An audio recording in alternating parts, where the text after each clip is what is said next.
The price of a microwave oven was P in dollars, where P is greater than 0. The price then decreased by 40%. By what percent must the price increase to return to its original value? Let's start by figuring out what the price became after it was decreased by 40%. So if P represents the price that we started with, we would need to subtract 40% of that original price, 40% of P. Now how can we represent this as an equation? Well, P could stay the same here, minus 40%, we can represent that as a decimal of 0.40. Of is a keyword in math that means to multiply, and then P is a variable that we can keep. To simplify this further, this would look like P minus 0.40 P.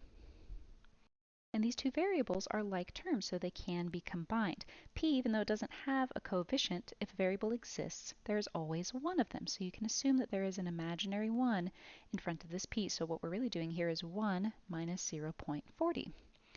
1 minus 0.40. We would borrow. 10 minus 4 is 6. So the price after the decrease is 0.60 P. So that is the new price after the 40% decrease. Now to figure out how much the price needs to increase to return it back to its original value, we need to use a percent change formula. That is the absolute value of the original price minus the new price over or divided by the original price. In this case, we are starting from the decrease. So our original price is actually this 0.60 P. And the new price was our original price, which is just P. Absolute value divided by the original price, which again in this case is 0.60 P.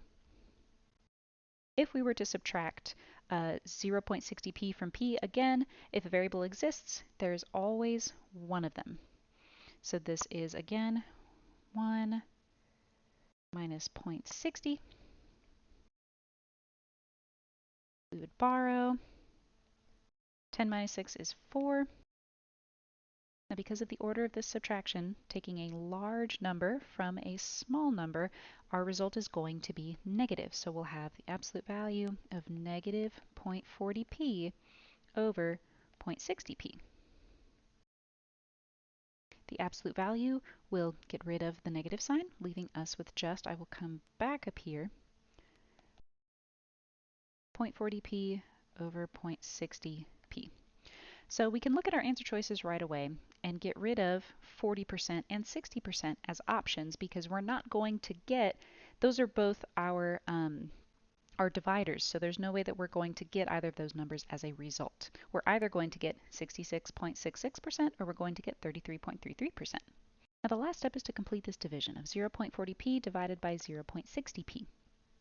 To make our lives a little bit easier, let's multiply both the numerator and the denominator by 10 so that we move these decimal points over one space to the right or one place to the right, and we will get 4 over 6, which is a fraction that we will have a much easier time simplifying, right? We would factor out a common factor. Let's factor 2 out of 4 to get 2, and 2 out of 6 to get 3, giving us an answer of 2/3. Now, all of our answer choices are in percentage form. So how can we change this fraction into a percentage? Well, you could do it one of two ways. You could divide 3 into 2. However, we know that 1/3 is equal to 33.33%.